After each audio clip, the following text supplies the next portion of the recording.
La primera temporada de Severance me encantó, pero este tipo de series que se fundamentan en ideas originales, en un montón de misterios, es muy importante para que la historia funcione ver si son capaces de seguir desarrollando las cosas de una forma coherente. Y Severance, sin duda en esta segunda temporada lo ha conseguido y se ha consolidado como una de las series del momento. Ya lo era por popularidad, también por la calidad de la primera temporada, pero es que haber sido capaces de dar una vuelta de tuerca a todo lo que habían planteado, de avanzar con los personajes de maneras muy interesantes, o incluso de jugar con las dinámicas de los personajes y la idea de que en un mismo cuerpo haya más de uno, todo eso, como digo, ha funcionado a la perfección a medida que han sido capaces de desarrollar toda la historia y terminar en un capítulo final que para mí ha sido increíble. Me ha parecido un episodio con un peso dramático excepcional que redondea el buen trabajo que se ha hecho durante las dos primeras temporadas y que, si bien nos deja con ganas de más, también cierra un poco el arco de lo que se venía planteando hasta ahora. Si bien la primera temporada era el descubrimiento, la infancia de los Innis o los Dentris,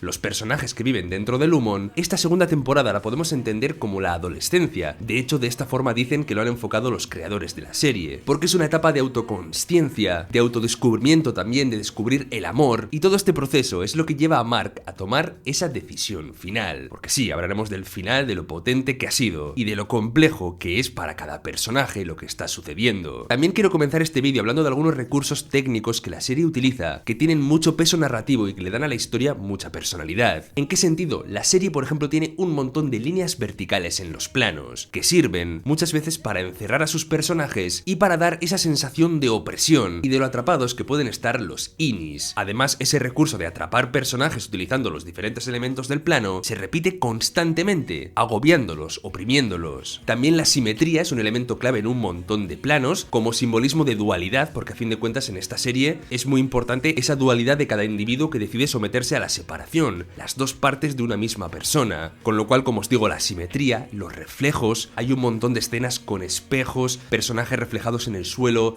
un montón de sombras también, que nos recuerdan que aunque estemos viendo a una persona, el Inni o el Auti puede estar presente también aunque no lo estemos viendo, y también en general compone planos a veces que son un poco incómodos. Yo me doy cuenta de que hay planos con mucho techo, ¿no? Para reforzar ese concepto de aplastar a los personajes, de oprimirlos. Esa opresión, como digo, está muy presente todo el rato. Si os fijáis, la habitación en la que trabajan, el techo es súper bajo. Así que con estos conceptos comentados que le dan a la serie, como digo, muchísima personalidad estética que apoya, como veis, todo lo que la historia quiere contar, ahora sí que vamos a entrar a hablar de los eventos concretos de la temporada, qué han significado, qué peso han podido tener, y os adelanto que tengo un montón de cosas apuntadas, con lo cual puede ser una review bastante larga. Sentaos, poneos cómodos porque vamos a hablar de lo que ha sido la segunda temporada, de qué simbolismos, qué mensajes, qué escenas me han gustado más. Lógicamente haremos un repaso también al final de cómo está la situación, qué es lo que ha pasado y qué es lo que puede venir. Y ya sabéis, suscribíos, que es un botoncito, no cuesta nada. Muchísima gente que ve mis vídeos no está suscrita, con lo cual haciéndolo ayudáis un montón al canal. Dejad un like también para apoyar el vídeo. Vamos con ello, vamos a ver qué ha sido esta segunda temporada de Severance.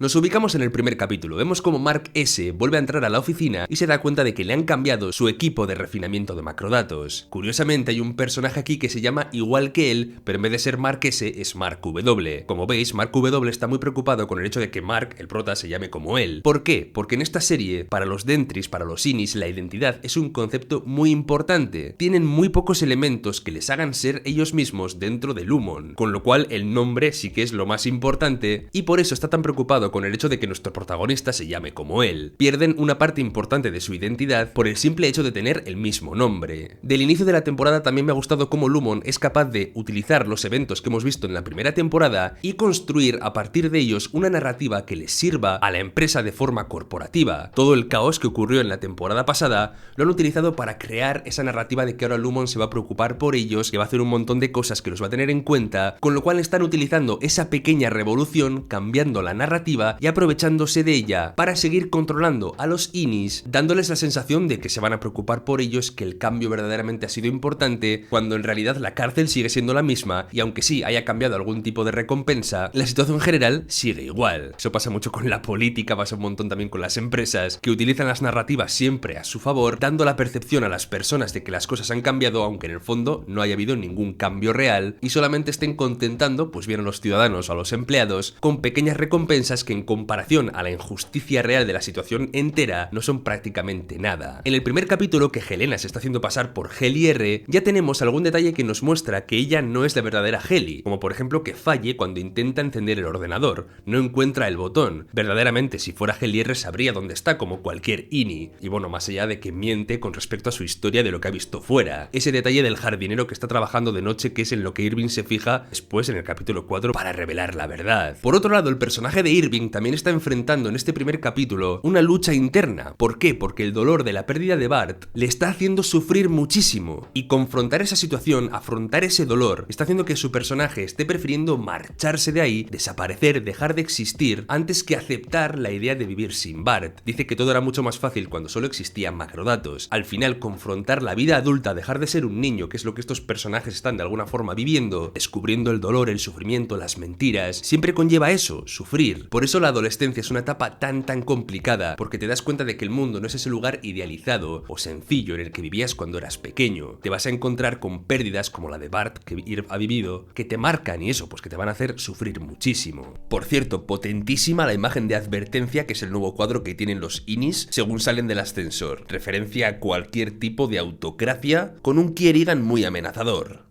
En el capítulo 2 me ha gustado cuando Dylan, el Auti, después de que lo hayan echado de Lumon, está buscando trabajo y por un lado la persona que quiere contratarlo es prácticamente él, a nivel visual son calcaos, reforzando mucho esa idea de que en el trabajo muchas veces somos iguales o reemplazables o todos somos para las empresas muy parecidos, pero también hay un concepto y es que el personaje que está contratándolo lo discrimina por ser alguien separado, alguien que se ha sometido a esa separación, con lo cual hay una discriminación por un concepto nuevo que hay en la sociedad, de forma sutil y aunque tampoco tiene mucho peso en la historia, dejándonos claro que cada avance de la sociedad que conlleva cosas diferentes que no somos capaces de comprender quizá todavía, siempre generan rechazo, y ese rechazo termina generando discriminación de una u otra forma en distintos ámbitos de la vida, incluido el trabajo. Me ha encantado también descubrir más cosas del personaje de Helena, porque nos damos cuenta de que envidia al personaje de Heli R. Helena es un personaje muy solitario, hay un plano que me encanta que refuerza esta soledad, casi como un cuadro de Hopper, sabiendo que es alguien a quien su padre no da amor, y está dándose cuenta de que Heli ha descubierto el amor, que hay emoción en su vida, y por eso intenta suplantarla, porque ella también se siente muy sola, y aunque Heli sí esté atrapada en una empresa y técnicamente su vida esté mucho más limitada, está descubriendo cosas que ella no está pudiendo descubrir en el mundo en general,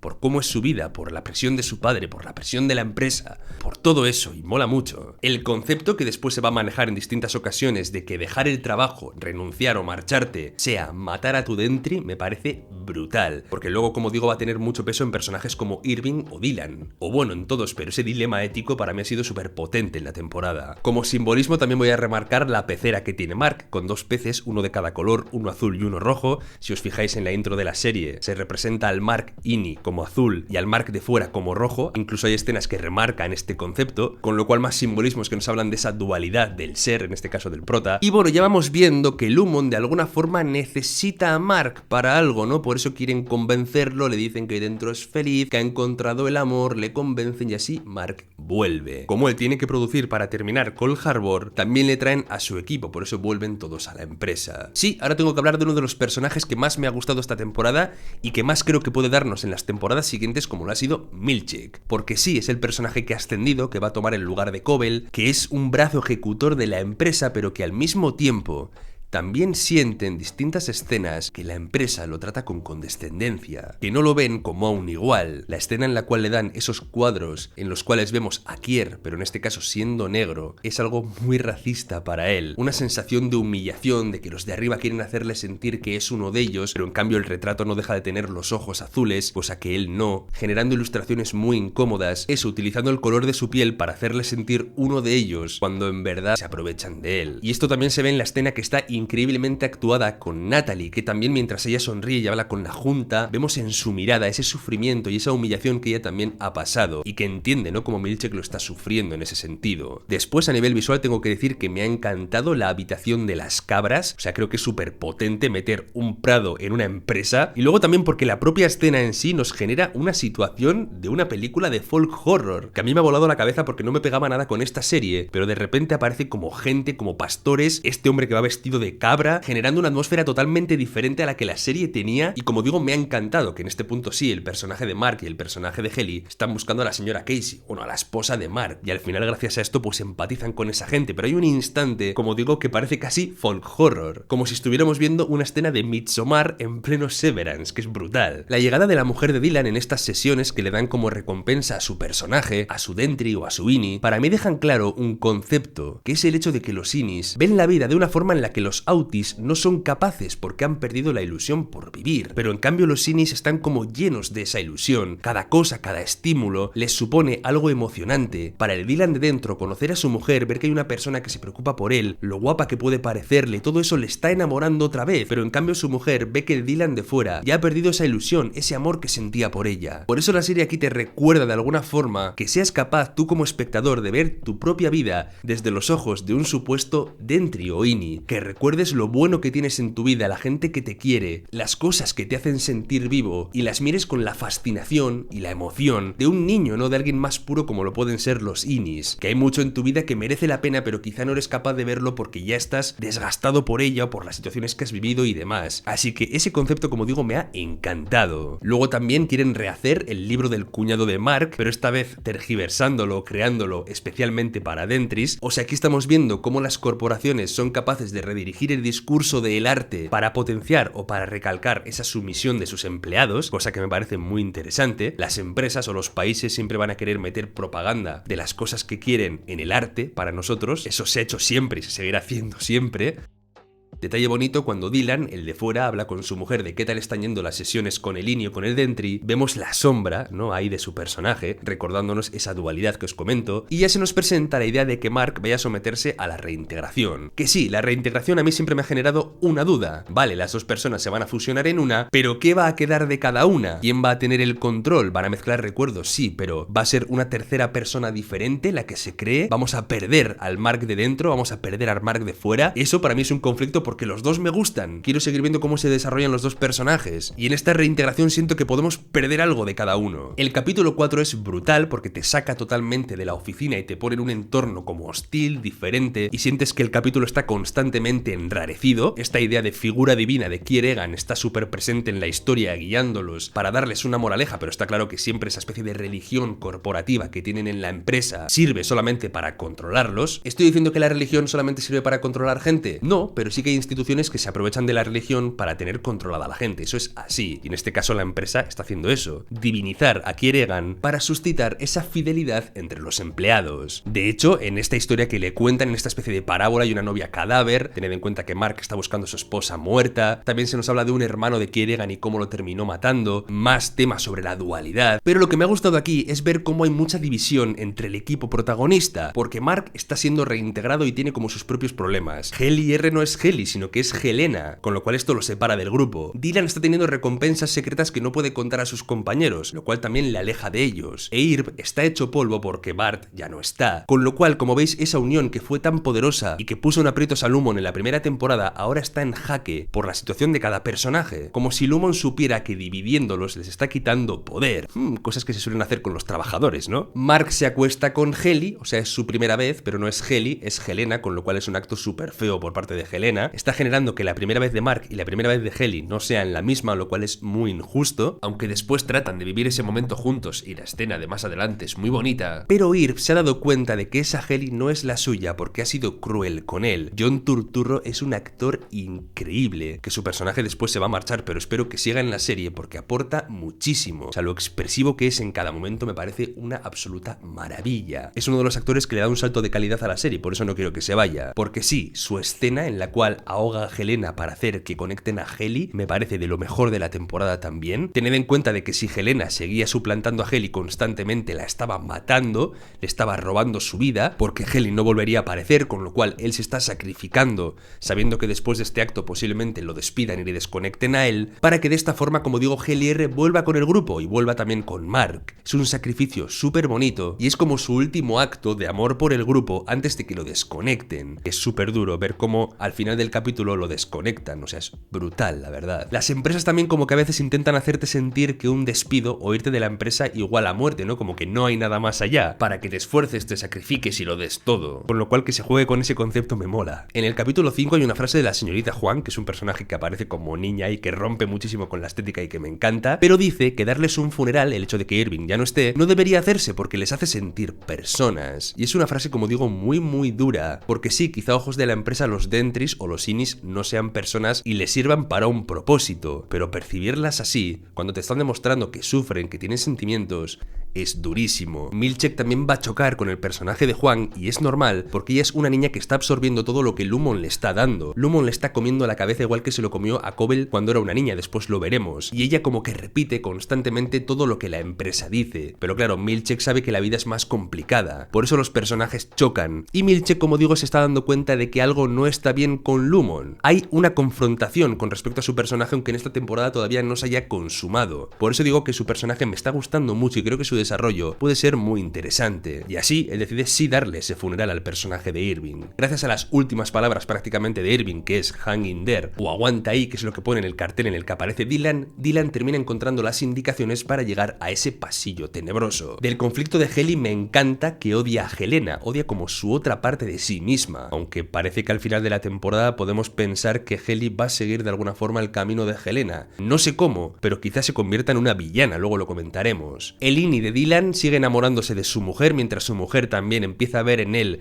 cosas que no ve en el Dylan de fuera, como os he dicho antes, esa ilusión por la vida, esa seguridad que el Dylan de fuera no tiene porque el mundo real se la ha arrebatado y por eso se abrazan, se besan incluso, y es duro de ver porque a fin de cuentas sí que es como una infidelidad, pero no, es raro, pero es genial este tipo de dinámicas como se crean en la serie. La presión que Lumon ejerce sobre Milchik también está presente en un detalle muy importante, que es cómo quieren hacer que deje de hablar de esa forma refinada en la que lo suele hacer, que va mucho con su personalidad. Quieren hacer que hable con palabras más sencillas, quieren coartar esa forma de expresarse que tiene su personaje. Lo quieren reducir, minimizar, despersonalizar, quitarles su esencia. Esa escena en la cual está en el espejo hablando de una forma cada vez más sencilla es súper dura porque nos habla de eso. Además el reflejo es súper pequeño porque lo están minimizando, lo están encasillando. Quieren que sea como ellos quieren que sea. Por eso después Milchik va a explotar. Mientras tanto, el Irving de fuera va a ir a cenar con el personaje de Bart, que aquí también hay un conflicto muy interesante del cual hablaremos, pero primero se nos habla de cómo la fe está integrando el concepto de la separación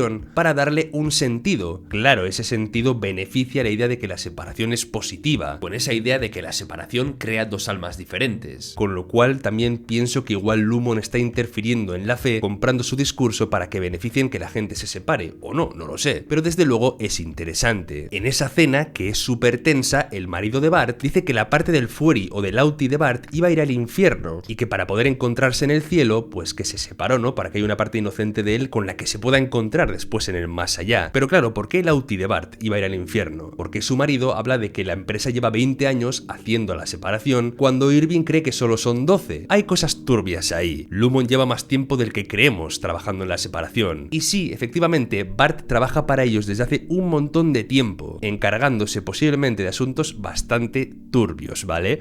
Por eso recalca que va a ir al infierno, con un plano en el cual se le ve ardiendo literalmente en el fuego. Simbolismo brutal. Con lo que no contaban era con que el Innie del personaje de Bart también iba a tener libre albedrío y se iba a enamorar por su cuenta, con lo cual sí, aunque vaya al cielo, quizá no quiera estar con Fields, con el marido, sino que quiera estar con la persona de la que se ha enamorado, porque sí, es otra persona, es otro alma, no tal y como dicen ellos. Es curioso porque si bien los Innies de Bart y de Irving se han enamorado, los Autis o las personas de fuera son enemigas porque Irving estaba investigando a Lumon, tenía un montón de cosas, entre ellas la dirección de dónde vivía Bart, los dibujos del pasillo, informes del personaje de Bart también, y Bart, como veis, trabaja para Lumon, con lo cual fuera son enemigos y Bart va a tener que matarlo, ¿no? Al menos eso parece, deshacerse de él como mínimo. Mark, que tenía dudas de si seguir con la reintegración, viendo que Helena se encuentra con él en un restaurante y viendo que de alguna forma Lumon lo persigue, incluso fuera de la empresa, porque eso es lo que siente, quiere acelerar el proceso, quiere seguir con ello, con lo cual tenemos la escena en la cual le inundan el chip, súper desagradable de ver, y también después a su personaje hablando con su hermana justo después de la operación, que para mí ha sido súper duro de ver eso también. Yo que me mareo con las agujas, viéndole ahí al pobre hombre después de tener el cerebro taladrado, sudando y hablando con su hermana, ¡puf! Claro, porque la duda es al final entre la persona separada, ¿qué trasciende de Innie al Auti? ¿Qué queda en ese subconsciente interno que los dos personajes pueden compartir, que los une de alguna forma? ¿El amor? ¿Rasgos de la personalidad? Es un concepto muy interesante que merece la pena debatir. El El episodio 7 es muy clave porque sirve para descubrir qué está pasando con Gemma de verdad. Durante la segunda temporada tenemos flashazos de su personaje, momentos que Mark ve, pero claro, seguíamos sin saber nada de ella. Se nos confirma que está viva, sí, pero ¿en qué circunstancias? Y por fin se nos deja claro que ella está viviendo una situación incluso más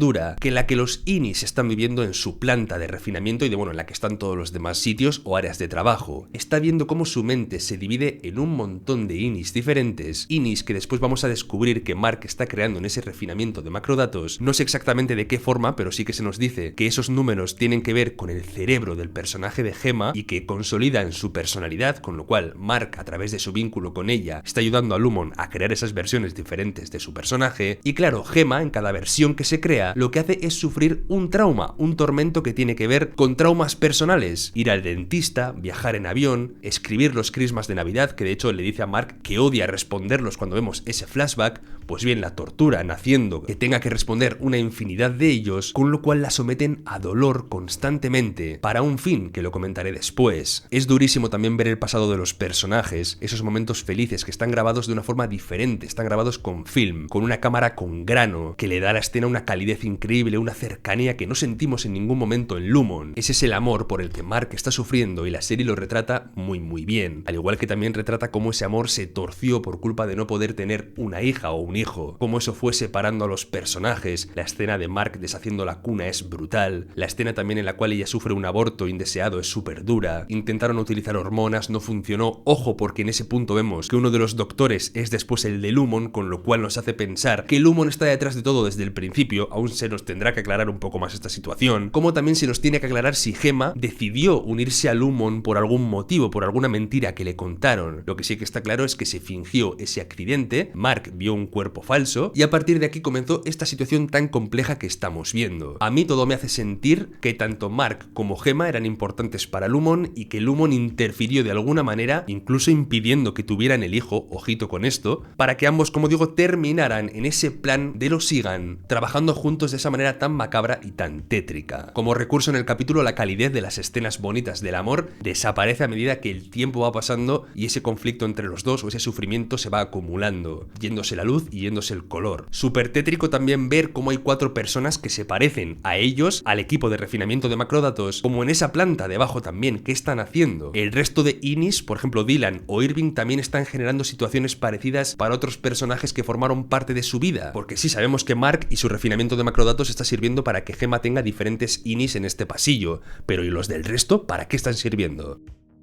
El episodio 8 es un capítulo introspectivo del personaje de Cobel. ¿En qué sentido? Que vamos a viajar con ella a su ciudad natal, porque tened en cuenta que su personaje ha sido repudiado por Lumon hasta el punto en que hay una escena justo antes de este capítulo en el cual vemos como un guardaespaldas parece amenazarla incluso. De hecho, Helena dice que ella, o sea, Cobel, ha sobreestimado la contribución a la empresa, cuando verdaderamente vamos a descubrir que ella prácticamente inventó la separación y por lo tanto le robaron esa tecnología. Así que sí, el capítulo 8 sirve para ver cómo Cobel, desde que era una niña, estuvo trabajando para Lumon en una fábrica además que parecía que creaban droga, con lo cual se colocaban incluso con 8 años, súper duro. Fue una escuela de Lumon también, con lo cual le comieron la cabeza igual que la señorita Huang, moldeándola para que fuera fiel a la empresa. Apenas estuvo con su madre por ir a esta escuela, además su tía la trata fatal, haciéndole sentir constantemente que es una decepción. Ahí es cuando más vulnerable vemos a su personaje, cómo se tumba en la cama de su madre y empieza a aspirar por el tubo de ella, echándola de menos, como si quisiera succionar lo poco que queda de su madre o la nada esa que queda de su madre en esa casa. Con lo cual es una niña rota, fiel a una empresa que la ha destrozado, y de alguna forma ese paisaje tan desolador de ese pueblo, al cual Lumon fingió que traía la vida con la fábrica, pero que después la quitó como si nada, es lo que le ha pasado a su personaje. Lumon le dio como un propósito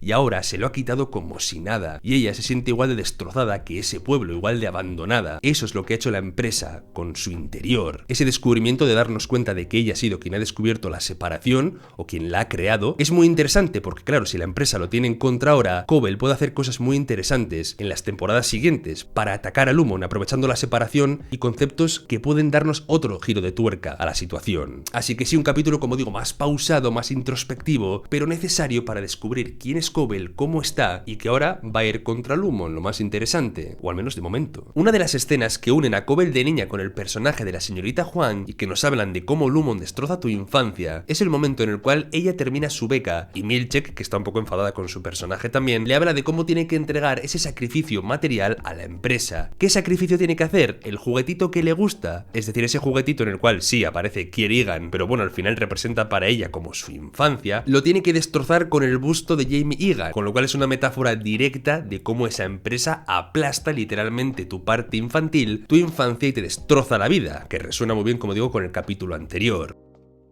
Dylan, el Ini, quiere incluso casarse con su mujer, lógicamente está viendo en ella algo que no tiene dentro, pero Gretchen, su mujer, como sabe que esa situación está incomodando al Dylan de fuera, quiere pararla, cosa también lógica por su parte, con lo cual es una despedida triste que hace que el Ini de Dylan incluso quiera dejar la empresa, quiera renunciar después de esto. Los personajes se van dando cuenta de que dentro no tienen nada en comparación a lo que es la vida de fuera, que solo tienen destellos, con lo cual su personaje también está dispuesto a desaparecer para evitar la existencia de vivir de una forma que no es plena y sin poder conocer personas como Gretchen, con lo cual es un movimiento también por su parte bastante valiente en ese sentido. Dejar esa cárcel porque esa cárcel nunca le va a dar lo que él necesita. Poco a poco también se nos va desvelando la importancia del último fichero que Mark está haciendo, Cole Harbor, y cómo si lo termina su mujer va a morir. Aún no entendemos por qué. Aquí llega ese momento tan satisfactorio de explosión del personaje de Milchek contra Drummond, porque le hace hablar de formas cada vez más sencillas hasta que él, de una forma súper refinada, le dice que se vaya a tomar por culo, porque no va a renunciar a esa esencia que tiene, que es hablar con palabras refinadas o complicadas, como os he dicho antes, es parte de su esencia, por eso explota contra la empresa. Aunque aún espero que su arco de personaje nos lleve por lugares interesantes, cada vez que vemos escenas de Helena con su padre, como la de ese desayuno, entendemos cada vez más por qué puede sentir envidia de Hel y R, no solo por el amor de Mark, sino incluso por el amor del equipo con el cual comparte su día a día, un amor que Helena no encuentra en su vida de ninguna forma. Y en este episodio sí que tiene más peso el personaje de Irving, que de momento se ha despedido de nosotros, es decir, Bart tiene que encargarse, por orden de Lumon entendemos, de su personaje, tiene que hacerlo desaparecer, porque está investigando, porque está llegando a conclusiones peligrosas, pero por ese amor, ese vínculo que tienen sus Inis, un vínculo que parece trascender de alguna manera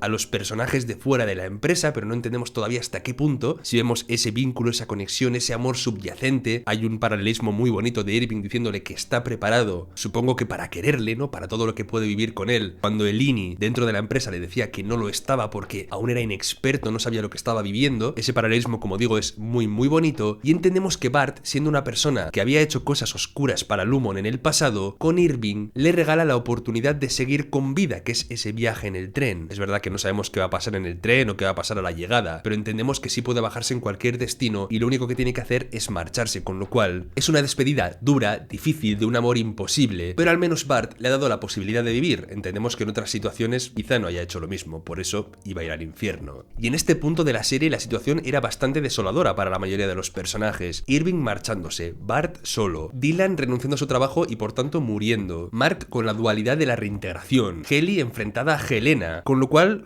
las cosas estaban bastante complicadas y, como digo, muy bien construidas. Y de esta forma llegamos al final de la temporada, que para mí ha sido un capítulo que me parece una obra maestra, de los mejores capítulos individuales que he visto desde hace mucho tiempo, y como digo, un episodio con una carga dramática increíble, que es el resultado de haber trabajado muy bien todos los personajes y todas las dinámicas hasta este momento en la serie. Todo funciona, se siente poderoso y termina llegándote por cómo se han hecho las cosas a lo largo de todo el desarrollo. Por fin entendemos la importancia de lo que significa Cole Harbor, ese último archivo, el número 25, que Mark está refinando en los macrodatos y que sirve para generar la última conciencia o el último Ini de su esposa, el cual tiene que enfrentarse a la prueba final de la cuna. ¿Qué es lo que su esposa ha vivido en este proceso? Por lo que parece, Kieran y por lo tanto Jamie Egan también y esa familia, lo que está intentando es luchar contra el dolor, es decir, ser capaces de crear una barrera entre lo que nos hace daño y lo que no. Por eso ese proceso de enfrentarse a tantos traumas que Gemma ha vivido tiene que ver con la creación de esa barrera para ser capaz de enfrentarse a la cuna, que es su mayor trauma, y que su Ini no sienta absolutamente nada. Yo no sé hasta qué punto los otros Inis o los otros Dentris sienten algo cuando se enfrentan a traumas de los Autis o de las personas de fuera, pero sí que queda claro cuál es el objetivo de Lumon, o al menos una parte de ello, que es crear esa barrera contra el dolor. Lo que pasa que por el camino lo que están haciendo es hacer sufrir a cientos y cientos de personas. Esa es un poco la paradoja. Además que el dolor es algo necesario para el desarrollo del ser humano, con lo cual arrancarlo de las personas tampoco tiene mucho sentido. Pero sí, eso es lo que buscan, eso es lo que intentan. También vemos una conversación muy interesante entre Heli y su padre le dice que cuando era niña veía vea a Kieran en ella, en Helena quiero decir, pero que en Heli sí que lo está viendo. Por eso os digo que tengo miedo de que el arco de Heli sea un arco de villana, que en las siguientes temporadas se convierta en todo lo que está jurando destruir, haciendo que su amor con Mark S sea como súper trágico, siendo Mark el que intenta liberar a los Dentris y Heli quien se ha convertido también en parte de Lumon. Eso puede estar interesante verlo. La conversación que tiene Mark con su Ini me parece una pasada, es también de los momentos más potentes de toda la temporada y te das cuenta y empatizas con el Ini porque sientes que el Mark de fuera está intentando otra vez que el Ini o el Dentri renuncie a su existencia para salvar a la mujer del de fuera. Entiendes que de alguna forma es importante para el Mark de dentro también que el de fuera pueda estar con su mujer, pero tanto como para renunciar él a su amor, tanto como para renunciar él a su propia existencia. Ese es el debate un poco que se genera ahí. Tened en cuenta también que de alguna forma el Mark de fuera creó al de dentro para aprovecharse también de él, le condenó a vivir en esa cárcel, por eso lógicamente le pide perdón al inicio de la conversación. Pero claro, sí, puedes perdonar eso, pero puedes renunciar a todo lo que eres por él. Ese dilema, como digo, está muy bien y por eso la conversación se va cada vez encendiendo más. A nivel de montaje ha sido muy buena también esta escena, la desconfianza que siente el Ini del Auti, hasta que, como digo, Cobell revela todo lo que os he comentado, el verdadero objetivo del refinamiento de los macrodatos, que los números son el portal ese a la mente que os he contado antes de Gemma,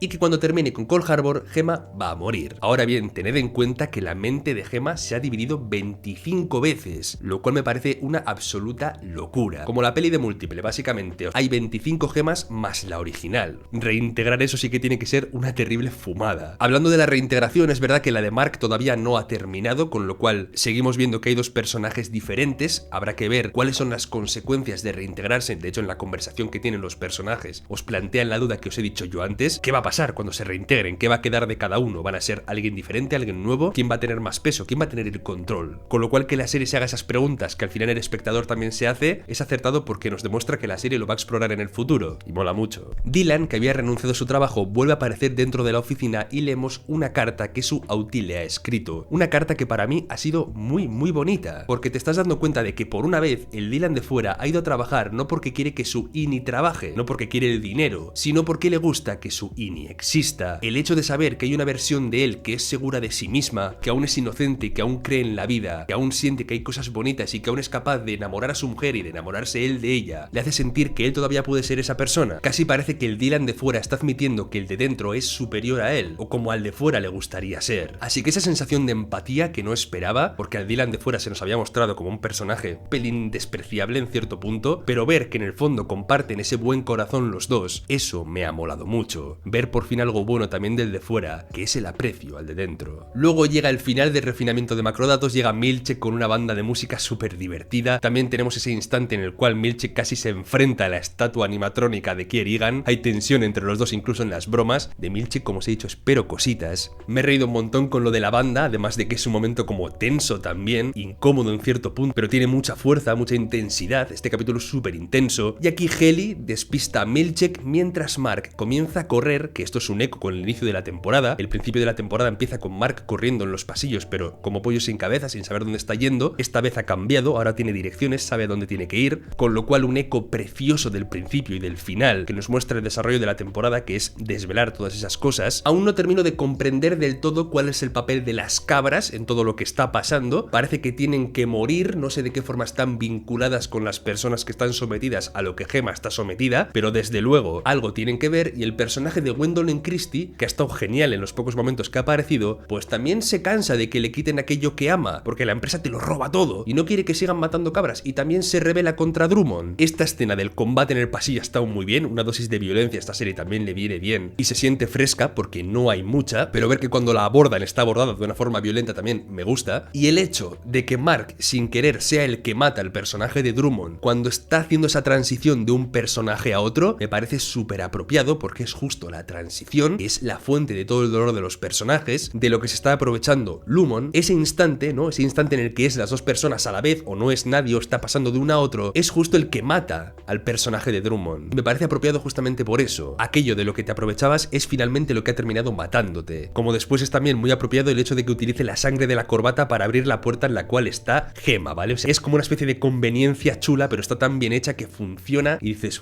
Y aquí tenemos a la pobre Gemma, o al último Ini de su personaje, enfrentándose al trauma más grande, que es la cuna. Esa misma cuna que veíamos deshacer a Mark en los flashbacks, la imposibilidad de tener un hijo y lo que terminó distanciando su relación con Mark, ya os he dicho antes, quién sabe si motivado todo por Lumon, y aquí entre los dos personajes, entre los dos cuerpos, voy a decir más bien, se dan 4 dinámicas diferentes. El Mark de fuera encontrando el último ini de su mujer, después fuera en el pasillo, que es un instante precioso, Mark y su mujer reencontrándose con ese abrazo que es súper emotivo, la recompensa emocional quizá de la temporada. Luego arriba en el ascensor cuando se convierten en Mark S y ella se convierte en la señora Casey, que se están besando y de pronto es un poco extraño. Y la última dinámica, que es Mark S, el de dentro, hablando con la mujer de Mark a través de la puerta. Como veis, 4 dinámicas con 2 cuerpos, gracias a las mentes partidas. Estas cosas a mí me vuelan la cabeza y me encantan como amante de la ciencia ficción. Parece que este último acto de Mark S ha frenado el final del plan o el final del proceso que tenía que terminar con ella terminando la cuna. De alguna forma no se ha demostrado lo que querían demostrar, que esa barrera que han construido ante el dolor le permitía terminar a Lini de Gemma la tarea completa de deshacer la cuna, su mayor trauma. Y claro, de pronto tenemos a Mark S teniendo que tomar una decisión, teniendo que salir de la empresa y convertirse en el Mark de fuera para poder estar con su mujer, para poder huir, que sería algo coherente, que sería escapar de ahí. Pero luego tenemos la decisión emocional, que es la de estar con la persona que ama y la de no renunciar a existir, ¿vale? Él decide quedarse con la Heli de dentro porque siente que él también tiene derecho, como persona que es, a vivir su vida, a cometer sus errores, a vivir ese amor que Mark le ha descrito en las cintas de vídeo, esa sensación de multiplicar por 1000, ¿no?, lo que ha vivido con Heli hasta ahora. Él también lo quiere, Mark ese también lo quiere. Por eso, aunque vaya a durar 10 minutos, aunque vaya a durar 15, aunque vaya a durar un año, no le importa porque su decisión emocional es la de quedarse con la persona que ama, algo también, como digo, muy propio de la adolescencia, uniéndolo con los temas grandes de la temporada. Esa imprudencia, ese romanticismo, ese amor puro de las primeras veces. ¿Por qué tiene que estar él al servicio de las necesidades de las personas de fuera, del Mark de fuera? ¿No tiene derecho también a experimentar todo eso que está ahí para él? Es duro, lógicamente, ver a Gemma fuera pidiendo a Mark que salga, pero también sientes como cierta alegría o cierta emoción de que el Mark de dentro esté atreviéndose y desafiando lo que se supone que debía hacer, el control, ¿no?, de los de fuera, porque de alguna forma el Mark de fuera, lógicamente, no quiere controlarlo, pero sí que le está dictando lo que debería hacer. Y entonces la serie hace algo precioso que para mí es de lo mejor de toda la temporada, que es que de pronto la imagen empieza a cambiar mientras ellos corren y empieza a adquirir ese tono de film tan bonito y tan característico que hemos visto en los momentos en los que veíamos el amor más puro entre Mark y Gemma. Que la imagen de la serie de pronto se convierta en el mismo tipo de imagen de los flashbacks de Mark, te hace ver que Mark S también está viviendo ahora mismo la historia de amor que va a marcar su vida. Está viviendo esos recuerdos bonitos que el Mark de fuera tanto echa de menos, y por eso digo que de alguna forma sientes que él también tiene derecho a experimentarlos. Si no lo habéis percibido, fijaos, porque se nota en el grano de la imagen, en las imperfecciones que aparecen típicas de los films en comparación a la imagen digital que tiene la serie. Este detalle, como digo, para terminar, me parece una genialidad absoluta. Hace que la temporada termine súper redonda, que estés incómodo con decisiones que toman los personajes porque es muy complejo lo que se está viviendo, pero desde luego que el hecho de que Gemma esté fuera ahora, yo quiero que se escape de ahí, que se encuentre con Devon, que se encuentre incluso con Cobel y que sigan luchando contra Lumon. No sé cómo cambiará la situación dentro de la empresa y qué pasará ahora que Mark ha terminado el refinamiento de macrodatos, ahora que Drummond está muerto, quizá asciendan al personaje de Milchek. Si Irving volverá a aparecer, yo espero que sí, porque verdaderamente, como digo, es un personaje que me encanta ver, y sí que siento que todo empieza a ser como Lumon contra una resistencia, teniendo personas dentro de Lumon que van a estar un poco a medio camino, pero desde luego que sí que tengo dudas de ver cómo replantean la situación de la empresa o qué va a pasar. Y viendo lo que he visto esta temporada, desde luego que confío en lo que van a hacer. Ya ha adelantado Ben Stiller también, que es productor, creador de la serie, que dirige incluso, pues por ejemplo, el primer y el último capítulo, que no van a tardar 3 años en hacer la siguiente temporada, con lo cual eso desde luego que es una muy buena noticia, porque estos 3 años de espera para tener respuestas sobre Severance se han hecho largos, la verdad. Así que sí, esta temporada para mí ha sido una absoluta maravilla, le he dedicado mucho tiempo en este análisis porque creo que lo merece, creo que es de los análisis de temporada que más largos me han quedado de la historia prácticamente del canal. Quizás es una serie que tenía que haber analizado capítulo a capítulo, pero también pensad en que analizar capítulo a capítulo las series me gusta, pero también me limita con respecto a poder hacer pues cierta cantidad de vídeos sobre películas u otras series, que igual me saltaría y no tendría tendría tiempo de hacer. Ved, por ejemplo, las series que hay ahora capítulo a capítulo, que voy a analizar en el canal. Está Daredevil, está, por ejemplo, también White Lotus, Severance, siempre hay unas cuantas, entonces hay que elegir bien, no es fácil. De The Last of Us, por ejemplo, sí que analizaré capítulo a capítulo otra vez. Pero he querido compensarlo haciendo un vídeo largo, tomándomelo en serio, analizándolo capítulo a capítulo prácticamente aquí. Y sí, podemos decir que para mí, al menos también un poco por mis gustos personales, pero Severance quizás sea ahora mismo la serie en emisión que más me guste, que más enganchado me tenga y que por su tono, estética, temas que trata, originalidad, calidad técnica también, actores, quizás sí, quizás sea de mis favoritas, la verdad. Es difícil quedarte con una, pero esta podría serlo. Así que nada, gente, ya sabéis, suscribíos para no perderos más análisis de otras series, otras películas, un montón de cosas, resúmenes, que ya os he dicho que hay mucha gente que ve mis vídeos y no está suscrita, es un botoncito, no cuesta nada. Dejad un like también si habéis llegado hasta aquí, que menos, o sea, os habéis tragado esta pedazo de review, ya un like no cuesta nada. Y sí, nos vemos dentro de poco por el canal, gente. Encantadísimo con cómo ha sido Severance. Este tipo de series son las que me dan ganas de seguir con el canal y hacen que mi trabajo merezca la pena y lo disfruto muchísimo. ¡Hasta pronto! Parece que todo va demasiado